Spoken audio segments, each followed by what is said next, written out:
और मोल्डोवा का आने वाले वक्त में अमेरिका कैसे इस्तेमाल कर सकता है रशिया के खिलाफ, ये पूरा प्लान हमने आपके सामने रखा। आगे बढ़ें उससे पहले देखते हैं इस वक्त की 5 वॉर ब्रेकिंग। पहली बड़ी खबर खार्किव से। खार्किव में रूसी BM-21 ग्रैड पर हमला, यूक्रेन ने ड्रोन से अटैक किया। हमले के बाद देखिए कैसे भीषण लपटें उठी।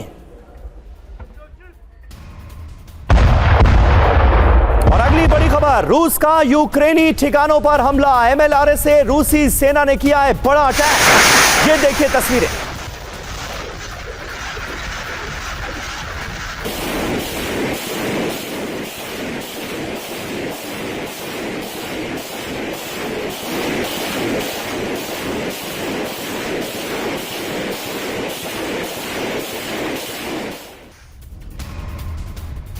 और अगली बड़ी खबर डोनेट्स्क से। डोनेट्स्क में रूसी ग्रैंड यूनिट का कोहराम, यूक्रेनी अग्रिम मोर्चे पर विध्वंसक हमला कैसे अंजाम दिया गया ये देखिए। यूक्रेन को बड़े नुकसान का अनुमान जताया जा रहा है इस हमले में।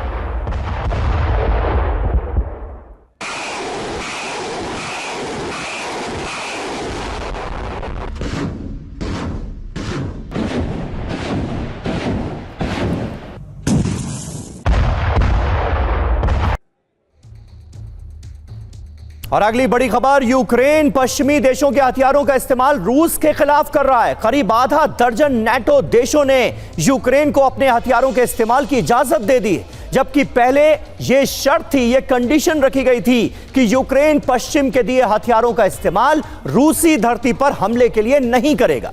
NATO देशों की हरी झंडी के बाद यूक्रेन रूस को नुकसान पहुंचा रहा है और यह बात पुतिन को खल रही है। पुतिन गुस्से में है और उग्र बयान दे रहे हैं। एक्सपर्ट्स ये भी मान रहे हैं कि पश्चिमी देशों के हथियारों का मुद्दा विश्व युद्ध करवा सकता है।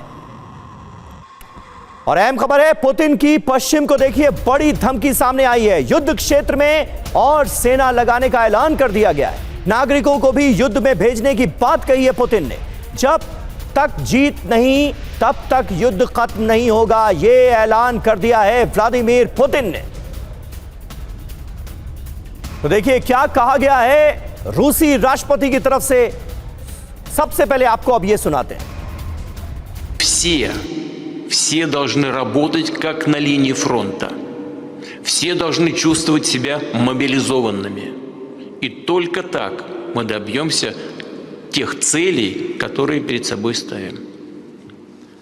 В современных условиях по-другому работать нельзя. और देखिए इस बीच अहम खबर है, यूक्रेन ने स्टॉर्म शैडो मिसाइल दागी है। रूसी इलाके में ये मिसाइलें दागी गई हैं। लंदन की इजाजत के बाद मिसाइल का इस्तेमाल किया गया है, यानी इजाजत दी जा रही है वेस्टर्न कंट्रीज की तरफ से यूक्रेन को अपने हथियारों के इस्तेमाल की। और ये सिलसिला शुरू हो चुका है। एक के बाद एक लगातार रूस की सरजमीन पर हमलों को अंजाम दिया जा रहा है यूक्रेन की तरफ से। और उसी कड़ी में ये एक और हमला जिसमें स्टॉर्म शैडो मिसाइल का इस्तेमाल किया गया है और रूसी इलाके को बनाया गया है निशाना।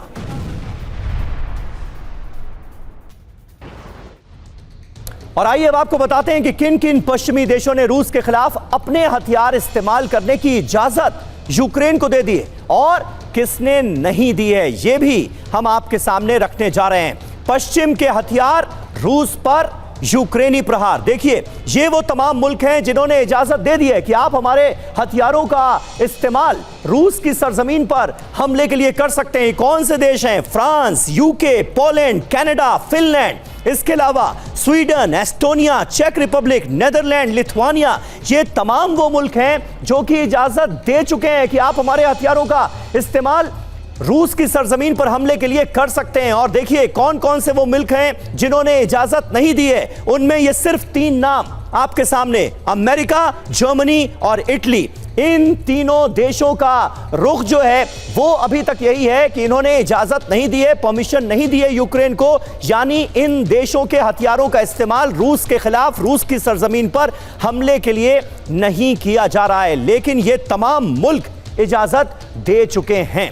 और देखिए पश्चिमी हथियार विश्व युद्ध कराएंगे, वर्ल्ड वॉर करा सकते हैं। यह क्यों कहा जा रहा है अब हम आपको यह बताते हैं। पश्चिमी हथियारों पर पुतिन दरअसल बहुत उग्र नजर आ रहे हैं, उनका रुख बहुत अग्रेसिव है।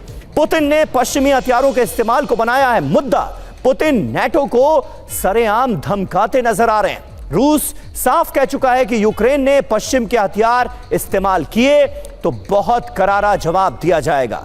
युद्ध यूक्रेनी सीमा से बाहर भी जा सकता है, यह भी चेताया है रूस ने। रूस के निशाने पर ऐसे में सबसे पहले पोलैंड आ सकता है। बाल्टिक देशों से भी बदला लेने की पुतिन की रणनीति है। अब देखिए बड़ी बात क्या है, अब छोटी गलती भी महायुद्ध में तब्दील हो सकती है, इसके पूरे आसार नजर आते हैं।